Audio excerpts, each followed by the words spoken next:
शहर की चकाचौंध से दूर गांव की पगडंडियां हमेशा मुझे अपनी ओर खींचती थी। इस बार खींचने वाली वजह थोड़ी अलग थी। दादी का बुलावा। उनकी तबीयत कुछ ठीक नहीं थी।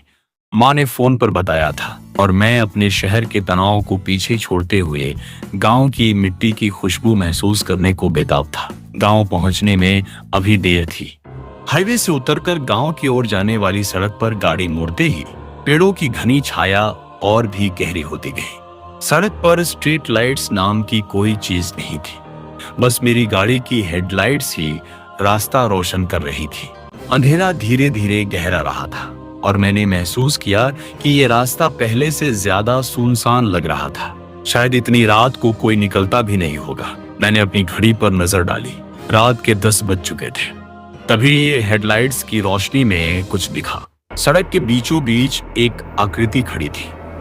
पहले तो मुझे लगा कोई जानवर होगा, लेकिन जैसे ही मैं करीब पहुंचा मेरा दिल एक जोर से धड़क उठा। एक औरत सफेद साड़ी में, बाल खुले हुए और उसकी पीठ मेरी तरफ थी। इतनी रात को इस सुनसान सड़क पर एक अकेली औरत।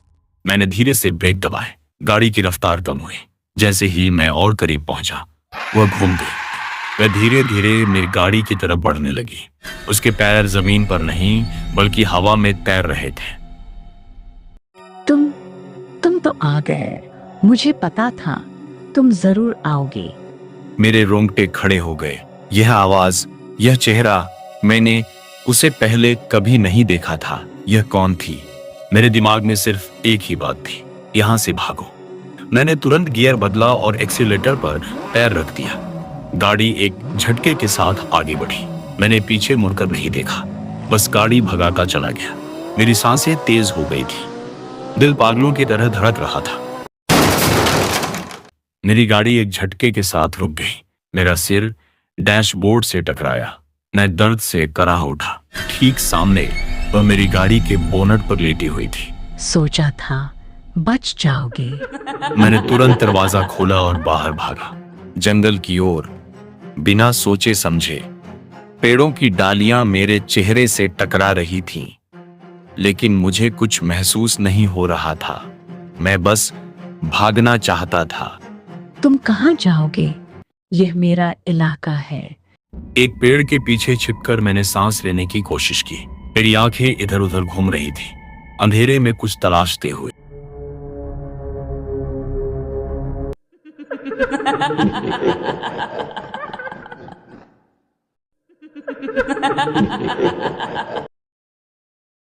यहाँ छिपने से क्या होगा? उसकी आवाज अब मेरे बिल्कुल करीब थी। मैंने देखा वह मेरे ठीक सामने खड़ी थी। उसकी आंखें अब पूरी तरह से काली हो चुकी थी, मुझे घूर रही थी। उसके चेहरे पर खून की धारियां थी जो उसके सफेद कपड़े पर फैल रही थी। तुम कौन हो?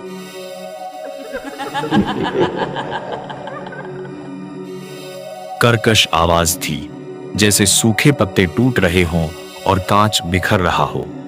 तुम मुझे नहीं पहचानते। यह गांव, यह जमीन, सब मेरा है। और तुम मेरे से। मैं नहीं समझ रहा। तुम्हारे दादाजी, उन्होंने मुझसे वादा किया था। इस जमीन के बदले उन्होंने मुझे धोखा दिया। मेरे दादाजी? ये क्या कह रही है? झूठ। मेरे दादाजी ऐसे नहीं थे। झूठ? तुम्हारे दादाजी ने मुझे यहाँ दफनाया था, जिंदा। मेरे पूरे शरीर में एक सिहरन दौड़ गई। जिंदा? ये कैसे हो सकता है? नहीं, ये सच नहीं हो सकता। मैंने अपनी आंखें बंद कर ली, इस भयानक छवि को मिटाने की कोशिश करते हुए। सच है, और अब मैं तुमसे अपना बदला लूंगी। तुम्हारे खून से इस जमीन को धोऊंगी। उसने अपना हाथ बढ़ाया और मेरी गर्दन पकड़ ली। उसकी उंगलियां बर्फ की तरह ठंडी थी, लेकिन उनमें एक अजीब सी शक्ति थी। मेरी सांसें रुकने लगी। मैं छटपटाया। तभी दूर से एक आवाज आई, अरे कौन है वहां?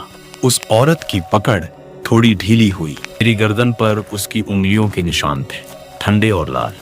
एक मशाल की रोशनी मेरी ओर आ रही थी। अरे बेटा, क्या हुआ? किसकी आवाज थी? गांव के एक बुजुर्ग आदमी रामू काका मेरी तरफ आ रहे थे। उनके हाथ में एक लकड़ी की मशाल थी जो अंधेरे में टिमटिमा रही थी। रामू काका? मैंने मुश्किल से कहा। वो एक औरत थी, सफेद साड़ी में। रामू काका का चेहरा पीला पड़ गया। उन्होंने मेरी तरफ देखा। उनकी आंखों में डर था। वही चुड़ैल? चलो बेटा, यहाँ से, यह जगह अच्छी नहीं है। उन्होंने मुझे अपने साथ लिया और गांव की ओर चलने लगे। मैं अभी भी सदमे में था। चुड़ैल? मेरे दादाजी? गांव में पहुंचकर रामू काका मुझे सीधे अपने घर ले गए। उनकी पत्नी राधा चाची ने मुझे पानी दिया। क्या हुआ बेटा, तू इतना डरा हुआ क्यों है? राधा चाची ने पूछा। मैंने उन्हें सब कुछ बताया। सड़क पर औरत का मिलना, उसका मेरी गाड़ी के सामने आना, जंगल में उसका पीछा करना और उसकी बातें मेरे दादाजी के बारे में।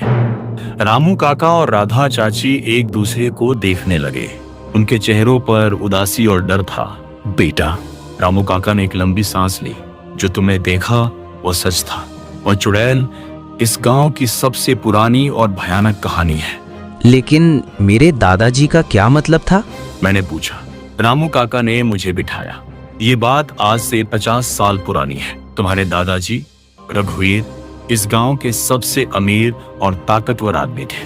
उनके पास बहुत जमीन थी, लेकिन उन्हें एक और जमीन चाहिए थी। वह जमीन जिस पर आज हमारा गांव बसा है। और उस जमीन पर कौन रहता था? एक गरीब परिवार, उनकी एक बेटी थी, बहुत सुंदर। नाम था उसका मोहिनी।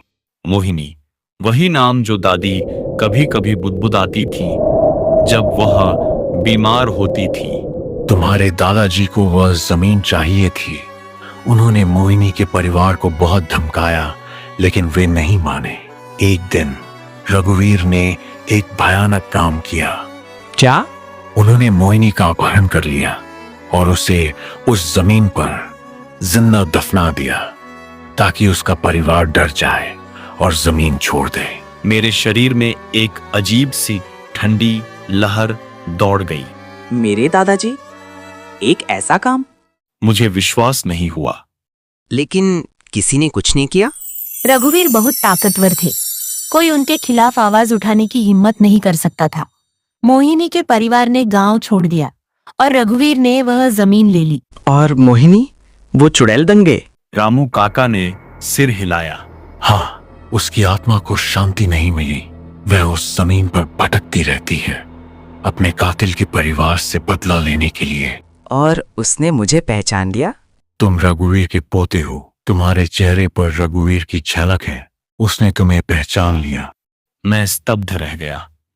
मेरे दादाजी, जिनके बारे में मैंने हमेशा अच्छी बातें सुनी थी, एक हत्यारे थे और उनकी वजह से मैं आज रात मौत के मुंह से बाल बाल बचा था। मुझे दादी के पास जाना है, शायद उन्हें पता होगा। रामू काका ने मुझे रोका। नहीं बेटा, अभी नहीं। दादी की तबीयत ठीक नहीं है, और अगर तुम उन्हें ये सब बताओगे तो उनकी जान पर बन आएगी। लेकिन मुझे सच जानना है। सच तुम्हें मिलेगा, लेकिन अभी नहीं। पहले तुम्हें सुरक्षित रहना होगा। मैंने रामू काका के घर पर ही रात बिताई। नींद कहाँ थी। हर पल मुझे मोहिनी का चेहरा याद आ रहा था। उसकी वो भयानक आंखें, उसकी फुसफुसाहट, मेरे दादाजी, उनकी छवि मेरे दिमाग में टूट रही थी। अगली सुबह मैं अपने गांव पहुंचा। दादी का घर, वही पुराना मिट्टी का घर जिसके आंगन में बचपन में मैंने कितनी बार खेला था। माँ ने मुझे गले लगा लिया। संतोष, तू आ गया। दादी की तबीयत बिगड़ती जा रही है। मैं दादी के कमरे में गया। वह बिस्तर पर लेटी थी। उनकी सांसें धीमी चल रही थी। उनका चेहरा पीला पड़ा हुआ था। आंखों के नीचे गहरे घेरे थे। दादी? संतोष, तू आ गया। उनकी आवाज बहुत धीमी थी। मुझे पता था तुम आओगे। मुझे मोहिनी के शब्द याद आ गए। दादी, आपको कुछ बताना है? मैंने पूछा। मोहिनी, मोहिनी, मेरी बेटी। मेरी आंखें फटी रह गईं। मोहिनी, उनकी बेटी, दादी, मोहिनी कौन है? मोहिनी मेरी बेटी जिसे रघुवीर ने छीन लिया। तो रामू काका का सच अधूरा था। मोहिनी मेरे दादाजी की बेटी थी और दादी की बेटी। रघुवीर, वह मेरा पति था।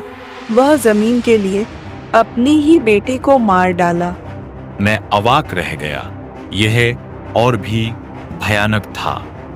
मेरे दादाजी ने अपनी ही बेटी को जिंदा दफनाया था। मैंने रोकने की बहुत कोशिश की, लेकिन वह बहुत ताकतवर था। उसने मुझे भी डराया। मैंने वादा किया था मोहिनी से कि मैं उसका बदला लूंगी। बदला? हाँ, उसकी आत्मा को शांति नहीं मिली। वह हर अमावस्या की रात रघुवीर के वंशज को ढूंढती है। तो वो मुझे ढूंढ रही थी? हाँ, तुम रघुवीर के खून हो। वह तुम्हें अपनी बेटी मानती है, लेकिन एक ऐसी बेटी जिसका खून बहाया गया। लेकिन आपने उसका बदला कैसे लिया? दादी ने एक गहरी सांस ली। मैंने रघुवीर को धीरे धीरे मारा। हर रात मैं उसके खाने में जहर मिलाती थी, थोड़ा थोड़ा, ताकि उसे पता न चले। वह धीरे धीरे कमजोर होता गया और एक दिन मर गया। मेरे रोंगटे खड़े हो गए। दादी, जो इतनी शांत और प्यारी लगती थी, उन्होंने अपने पति को मारा था। मोहिन की आत्मा उसे शांति नहीं मिली। दादी ने कहा, जब रघुवीर मरा तो वह और भी गुस्सा हो गई। उसे अपना बदला पूरा होते नहीं दिखा। वह अब भी भटकती है। और अब वो मुझे मारना चाहती है? नहीं, वह तुम्हें मारना नहीं चाहती। वह तुम्हें अपने साथ ले जाना चाहती है, ताकि तुम उसकी बेटी बनो और उसके साथ रहो। मैं उसकी बेटी कैसे बन सकता हूँ? उसने तुम्हें अपनी बेटी माना है और तुम उसके बुलाने पर आए हो। मुझे याद आया मोहिनी के शब्द, तुम तो आ गए। मुझे पता था तुम जरूर आओगे और फिर तुम मेरे हो। दादी, मुझे क्या करना होगा?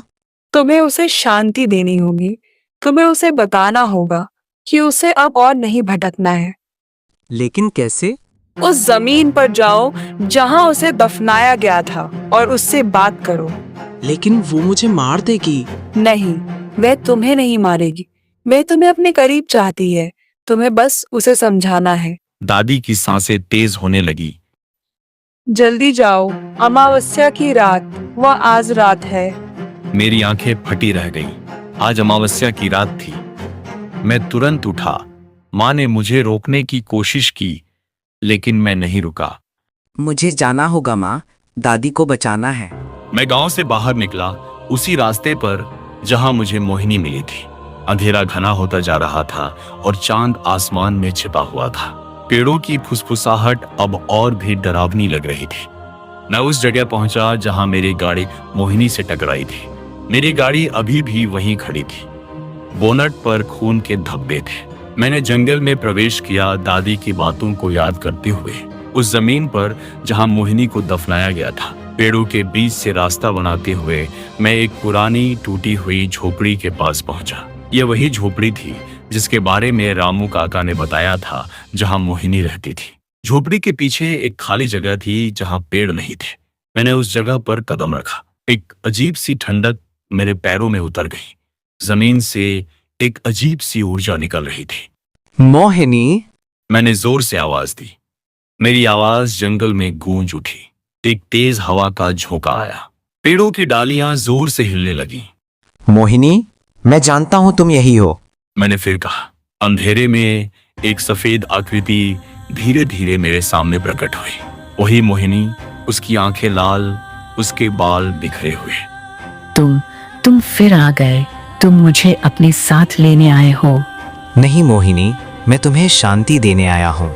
उसके चेहरे पर एक उदासी छा गई। शांति? मुझे कभी शांति नहीं मिलेगी जब तक रघुवीर का खून इस जमीन पर नहीं बहेगा। रघुवीर मर चुका है मोहिनी। दादी ने उसे मार दिया। उसने अपना बदला ले लिया। उसकी आंखें फटी रह गई। मर गया? रघुवीर मर गया? हाँ, उसने धीरे धीरे उसे मारा तुम्हारे लिए। उसने अपना वादा पूरा किया। मोहिनी के चेहरे पर एक अजीब सा भाव आया। गुस्सा, दुख और फिर एक हल्की सी मुस्कान। तो मेरा बदला पूरा हो गया। हाँ मोहिनी, तुम्हें अब और भटकने की जरूरत नहीं है। वह धीरे धीरे मेरी तरफ बढ़ी। लेकिन मुझे अकेला छोड़ दिया गया। रघुवीर ने मुझे मार दिया। मेरी माँ ने मुझे छोड़ दिया। तुम्हारी माँ ने तुम्हें नहीं छोड़ा। वो तुमसे बहुत प्यार करती है। वो तुम्हें शांति देना चाहती है। माँ कहाँ है? वो तुम्हें याद करती है। तुम्हें उसके पास जाना होगा, उसे शांति देनी होगी। मुझे जाना होगा। मुझे अपनी माँ के पास जाना होगा। मेरी आंखों में आंसू आ गए। दादी चली गईं। दादी के अंतिम संस्कार में पूरा गांव इकट्ठा हुआ। अब एक अजीब सी शांति है जो पहले कभी नहीं थी।